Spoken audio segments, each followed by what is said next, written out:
दोस्तों हम सब जानते हैं कि खुफिया एजेंसी के लिए काम करना बहुत ही खतरनाक होता है। एक तो अपने परिवार से दूरी बढ़ानी पड़ती है और दूसरी तरफ बाहर देशों में जाकर उनकी खुफिया जानकारी अपने देश तक पहुंचानी होती है।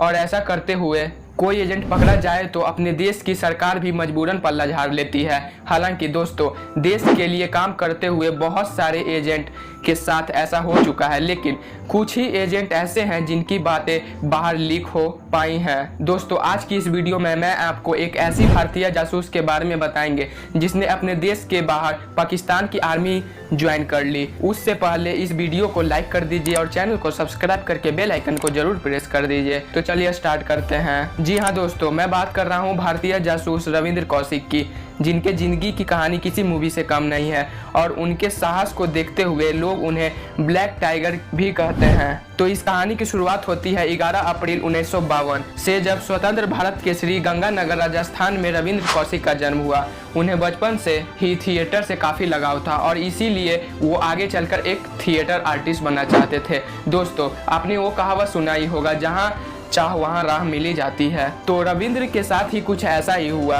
वो बड़े होकर थिएटर में काम करने लगे, लेकिन शायद रविंद्र के किस्मत में कुछ और ही लिखा था। एक बार जब रविंद्र लखनऊ में शो कर रहे थे तब रॉ के अधिकारियों की नज़र इस पर पड़ी और वे उनकी एक्टिंग से काफ़ी प्रभावित हुए। और उस समय के कंडीशन के हिसाब से रविंद्र कौशिक के अंदर जासूस बनने की सारी गुण दिखाई दे रही थी। इसीलिए शो के बाद रॉ के अधिकारियों ने रविंद्र को अपने पास बुलाया और पूछा, क्या तुम पाकिस्तान में रहकर रॉ के लिए काम करना चाहोगे? और फिर रविंद्र कौशिक ने देश के लिए जासूसी करने को तुरंत हाँ कर दिया, क्योंकि देश के सेवा से बड़ा कुछ भी नहीं होता है। और रविंद्र को एक सफल जासूस बनाने के लिए दिल्ली में उनकी ट्रेनिंग भी शुरू कर दी गई और 2 साल की ट्रेनिंग पूरी करने के बाद से वह पूरी तरह से तैयार हो चुके थे। साथ ही उनको उर्दू सिखाई गई और पाकिस्तान से संबंधित महत्वपूर्ण जानकारियां दी गई। और दोस्तों दोनों देशों के बोलचाल, रहन सहन ज्यादा अंतर न होने की वजह से रविंद्र कौशिक बहुत जल्द पाकिस्तान में एडजस्ट हो गया। और जब रविंद्र कौशिक पाकिस्तान गए तब उनकी उम्र थी करीब 23 साल और वह समय चल रहा था 1975। पाकिस्तान जाकर रविंद्र ने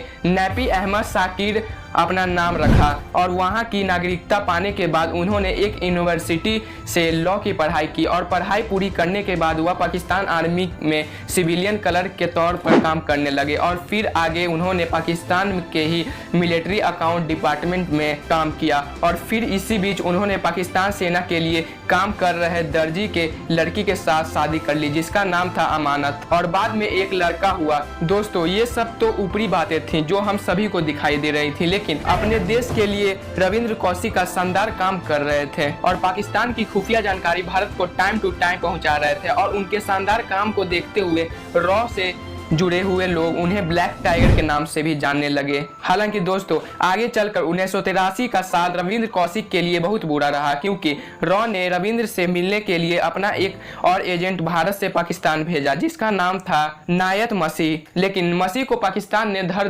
दबोचा और फिर टॉर्चर करने के बाद रविंद्र कौशिक की भी असलियत का खुलासा कर दिया। और फिर रविंद्र कौशिक को भी अरेस्ट करते हुए करीब 2 साल तक पाकिस्तान के 2 अलग अलग जेलों में रखा गया।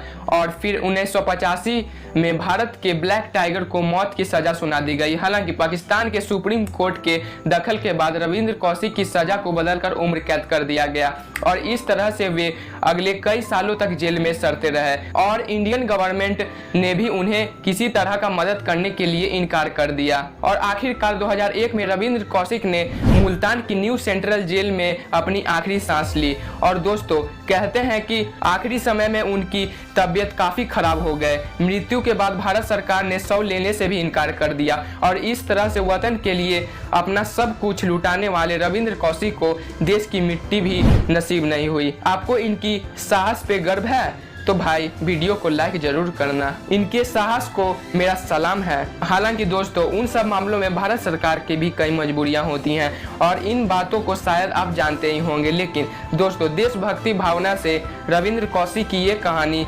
किसी के अंदर भक्ति का ज्वार पैदा कर सकती है। जब तक इनके जैसे साहसी ब्लैक टाइगर पैदा होते रहेंगे तब तक हमारे भारत पर किसी भी देश का आंख उठाने की भी हिम्मत नहीं होगी। तो दोस्तों आज के लिए बस इतना ही। मिलते हैं अगली वीडियो में। जय हिंद।